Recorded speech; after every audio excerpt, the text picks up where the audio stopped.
So season 8 preseason is fucking amazing. I don't really know exactly what's making it so good, I should say, because it's still going on as I'm speaking. But it's great. It's great. I don't know what to say. Yeah, it's awesome. It's the best preseason I participated in. I will admit season 7 was very okay. I think this one's very good, which is kind of great because season 7, between me and you, kind of fucking sucked. I'm gonna be honest, it really fucking sucked. So it was so bad I didn't play, which actually might be why I'm liking this season so much. This preseason, I should say, because I didn't play much in season 7, so I'm not super burnt out on the game. But yeah, let's get right into why I like it. So my why for liking this preseason is all the new stuff they're implementing. The biggest thing of that, I should say, battle zones, right? Battle zones are huge. There's 3 different types of battle zones. There's the Berserk, the Acceleration, and the Defensive battle zone. Their names kind of give away what they do. They have different buffs depending on which one you're in.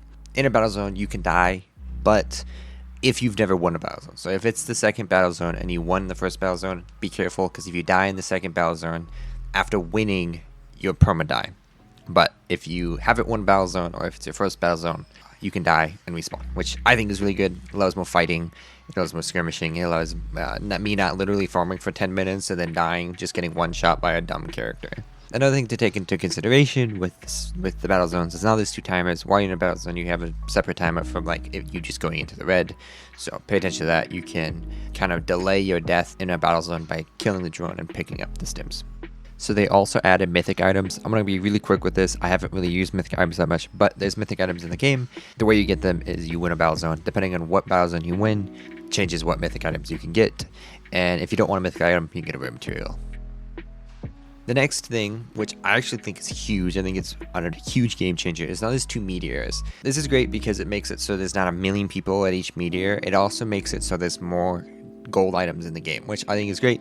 I think using all these transitions, they've made a lot of transitions in this game. Being able to get them a lot easier is awesome. Going with their second meteor, there's a lot more spawn locations for meteors and your alpha and omegas. I don't know how many more they added, but it feels like there's a shit ton now. They used to basically, at least for alpha, there was like 6 or 7, and now I think most zones have an alpha spawn or an omega spawn.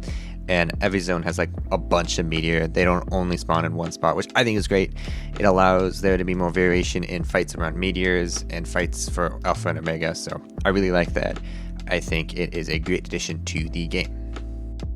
The last big thing that they changed or are changing for season 8 is the prices of credits. So in season 7, they implemented, I believe it was season 7, the credit system where you get these credits from time just being alive and killing the infected animals, and after you get a certain amount of credits you can go buy like a rare material.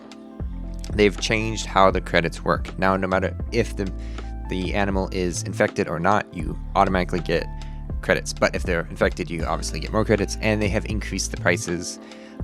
I think this is a great idea. It makes farming a lot more worth it in my opinion, and it makes farming those normal chickens that you can one shot late game worth it because you can get a couple credits.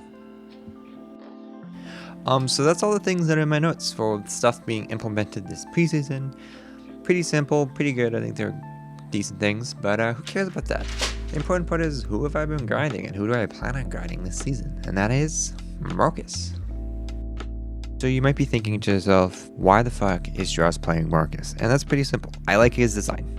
I know, boring, but I do. I like the idea that you have to get stacks online or get your bar up to be able to use your stuns. I like Sejuani in League, who kind of has a similar mechanic, and I've really been enjoying him. I also enjoy how he's kind of complicated, not like super complicated, like he's not like as complicated as like Dina or Celine, but he isn't brainless like certain characters.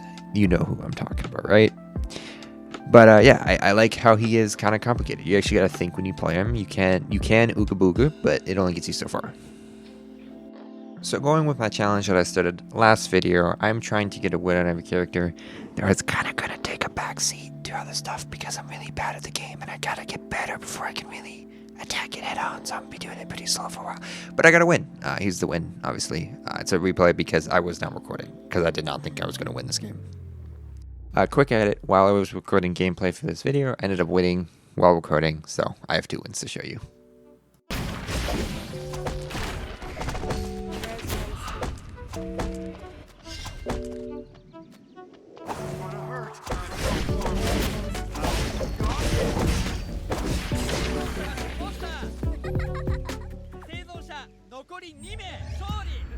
Zermarcus does have a skin. It's not that great. It's not terrible. I actually don't mind it. I like him on the default skin, so it's better than some other skins. I'm looking at you, Alex. But I'm really hoping that he gets a nice new skin. I really would have enjoyed him in a onesie for this Battle Pass, but you don't always get what you want. But wouldn't that be hilarious? I don't know. I think the biggest part about this preseason is that I personally can finally see the light at the end of the tunnel. For me, Season 7 was rough. I was not enjoying the game. I did not play Eternal Turn most of the season, but I'm back for good, hopefully. But right now, I can see, after watching the most recent dev stream and seeing what they're doing, I'm really excited. I think Season 8 is going to be meh. Season 9 is going to be a lot of growing pains because that's going to be like an Operation Health if you've ever played Rainbow Six Siege.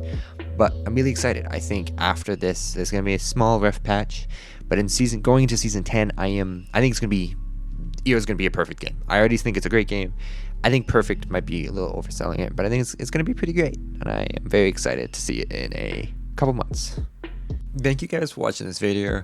If you like the video, comment, subscribe. I greatly appreciate it.